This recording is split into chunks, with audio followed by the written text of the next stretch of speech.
Hello everyone and welcome to another Versus Video Deck Tech. I am BBD and I am joined again by CVM. And we're going to be battling with some standard decks from the SCG Open last weekend in Washington, D.C. Yes.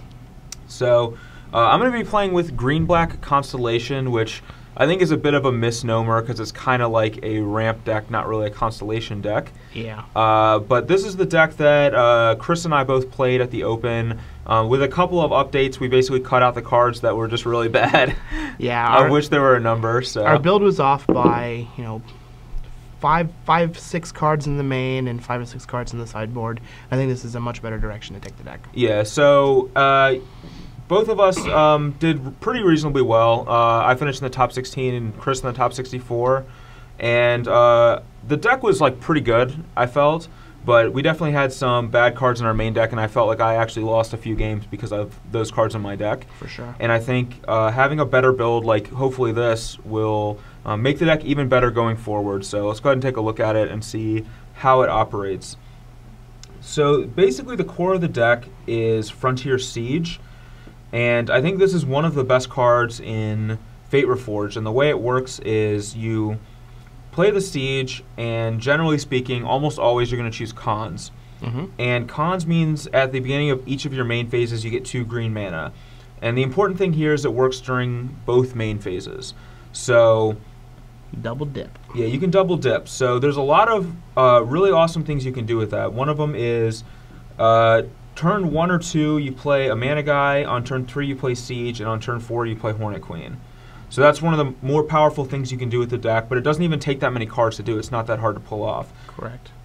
And there are a lot of decks that are just unable to beat Hornet Queen, especially that early in the game. Yeah. For example, I played a turn 4 Hornet Queen against a variety of green, red, or Mardu decks, and I just had to look at my opponent's face to know that they were just dead. Because they definitely sunk in their share of it. We can also use the mana from Frontier Siege to play an early Garruk or Ugin. And Garruk's just a powerful card, but Ugin is what lets this deck basically recover from any bad board state. So it doesn't matter what your opponent's doing, Ugin will reset the board. So it's really nice to have Ugin as a top end to ramp into. And it's also pretty sweet with a number of other things too, where you have these Hornet Queens that play defense really well. So sometimes you can just play Ugin and start killing their creatures and just sit back on a Hornet Queen and then ultimate the Ugin. And I actually got to ultimate Ugin 3 or 4 times, and it was pretty awesome. Yeah, as good as advertised. It is as good as advertised, yes. Especially since most of the time you hit another Ugin. Yeah. Off of the -10, and that's always pretty nice. And then there's another sweet thing that we can do too, which is, and I actually got to do this a couple times too, where you play Frontier Siege on turn 3 or 4, and then on the next turn, you can add 2 mana in your main phase and play Doomwake Giant, give your opponent's creatures -1/-1, and then in your second main phase, you add 2 more mana and you can play Eidolon of Blossoms. You have access to exactly 9 mana, assuming you're not missing any land drops, and you can go Doomwake into Eidolon and give all your opponent's creatures -2/-2. Or the other way around and just draw 2 cards. Yep. Or you can go Eidolon into Doomwake and draw 2 cards. So if your opponent just has a Hordling Outburst and a Raise the Alarm, you can go Eidolon into Doomwake, draw 2. But if they have 2 Rabble Masters, you can go Doomwake into Eidolon, draw 1, and wrath their entire board. Now, you do know that this deck has some lands that come into play tapped, so there are going to be times where you'll have that scenario but not be able to get to the 9 mana to play those 2 spells in succession, which is where you can also do some cool things where you might have 8 mana and you can just go Eidolon, draw 3 cards, or you can go Doomwake Courser, kill your 2 creature, two toughness creatures. So having the 3 mana enchantments, the 4 mana enchantments, the 5 mana enchantments gives us some customizability, which I think might be a word, and how you actually play the turnout. Yeah, definitely. Another thing we can do with Frontier Siege as well is, and this doesn't come up as often, but surprisingly it still does happen, and it is still relevant. You can choose dragons with the ability. And the way that works is whenever a creature with flying enters the battlefield under your control, you can have it fight a creature. And we only have 1 creature with flying in our deck, but it happens to be Hornet Queen. And which gives us 4 additional creatures with flying. Yep. And they all have Death Touch. So if we choose dragons for Frontier Siege, whenever we play Hornet Queen, we can essentially just wrath our our opponent's entire board with it, which is pretty relevant in other matchups where people are trying to do big things, because sometimes they might have removal for Hornet Queen, or they might just go over the top of Hornet Queen, or like have Doom Wakes or things like that. But if we just kill other creatures, that doesn't really matter. I also like that it gives us something to do with sieges 3 and 4 that we draw, because once the engine gets going for this deck, there are 2 scenarios. You hit an Ugin or a Hornet Queen, and you're just going to win, no questions asked. Or you just keep hitting more Eidolons and Coursers and drawing a bunch of cards, and your opponent's still able to start building up a board state because we're not hitting any of our sweepers. And then eventually at some point, you just play a Frontier Siege on dragons and then wrap them with Hornet Queen. Yep. So it's basically a backup plan if we don't hit an Ugin right away.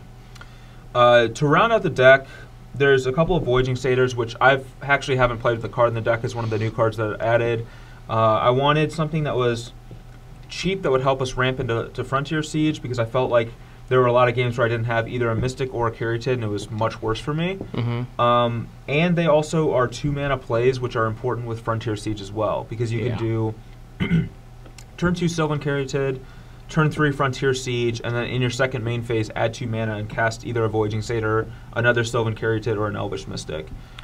Yeah, I really missed having just another type of mana guy like that to play off of the Frontier Siege over the weekend, because there were a lot of turns where I'd be able to play Siege on 3, and then on 4 I'd only have 6 mana because my land would come into play tapped. So like having that extra creature would be great. It was Commune with the Gods. A lot of times you'd be able to play Commune with the Gods, but it was real bad. Yeah, it was pretty bad, yeah. And then I've added a 24th land to the deck because I felt that almost every game I lost was to not hitting my land drops. So I felt like adding another land was definitely a no-brainer, and a couple more mana guys to hopefully stem that problem. Like, once you get the engine going and you're casting all these cards, it's very hard to lose. So I felt like the most important thing was just getting there. As well as the land is a second copy of Nykthos. So we did only play 1 Nykthos over the weekend, and every time we had it, it was fabulous, so we decided to add another. Yeah, I can't remember a single time where Nykthos was bad for me, so... There were a lot of awesome situations where multiple games I'd go Caryatid on 2, Eidolon on 3 because I didn't have a Siege, and then I would draw a Siege, and it would let me go Siege on 4, second main, Nykthos, use the 2 mana to make 4 mana, play another Eidolon, and at that point it's just real hard to lose. Yeah. I got to do a few fun things like that too. You can sometimes do that with double Siege as well, where you can like have a Siege and maybe you don't have enough mana to Hornet Queen, but you play like a second Siege in your first main phase for dragons, and then you can use Nykthos in your second main phase and still cast the Queen. Yeah. And just like go. It was fun. Go pretty crazy. Anyway, that's the main deck for the green-black Constellation deck. Let's go ahead and look at the sideboard. Alright, so we are back with the sideboard, and our sideboard has a lot of black cards. It has 4 Thoughtseize, 4 Read the Bones, some Bioblades, Downfalls, and other Garrux and Nisses. Basically, this lets us transition against decks where like going over the top of them with Hornet Queen and Ugin isn't necessarily good enough. Mm-hmm. So there are some decks that play like End Hostilities or Downfalls or things like that, and our main game plan isn't necessarily going to beat them. So that's where we bring in like Thoughtseize, Read the Bones, and maybe more Planeswalkers, and we try to beat them that way. Basically the anti-Shaheen Sarani sideboard. Yeah, this is the anti-Shaheen Sarani sideboard, and I was actually really impressed with these cards against anything like Abzan midrange, other whip decks, control decks, and also even like other Green Devotion style decks is where I would want to bring this package in, because you're just trying to go over the top of them, and you want to stop them from doing their thing, and you want to find your thing. So I really like these 2 combination of cards in this deck a lot. I think it's like a really powerful transition against any kind of slow deck that your game 1 just isn't great against. We have some Bioblights, which are great against mostly tokens, but basically anything with Hordling Outburst or anything that's super aggressive like Abzan aggro as well.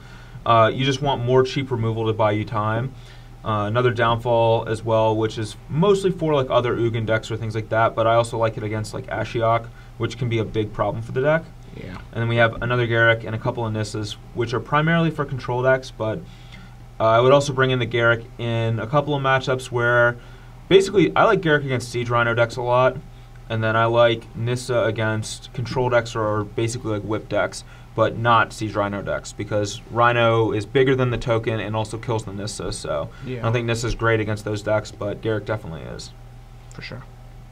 Anyway, that is the green-black Constellation deck. I'm excited to play with it again. It's one of the most fun decks I've ever played in Standard, so looking forward to it. Hopefully you guys will stick around and watch the video.